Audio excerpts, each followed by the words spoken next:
umunadafashijwe n'ubumana bwawe nta kimwe kiroranye yoshobora gukora. Ubagire imitima yacu, komera imico yacu, yasaragaye inguma zacu nazo zizimanganye.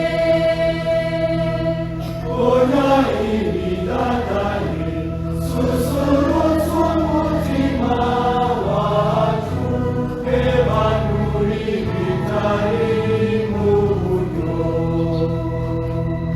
Abakwemera baguhanze amaso, baramagitse zangabirano zawe iteka Ry'abarikwiye shingiro ry'ubukiriro n'akanyamuneza k'imyaka yose.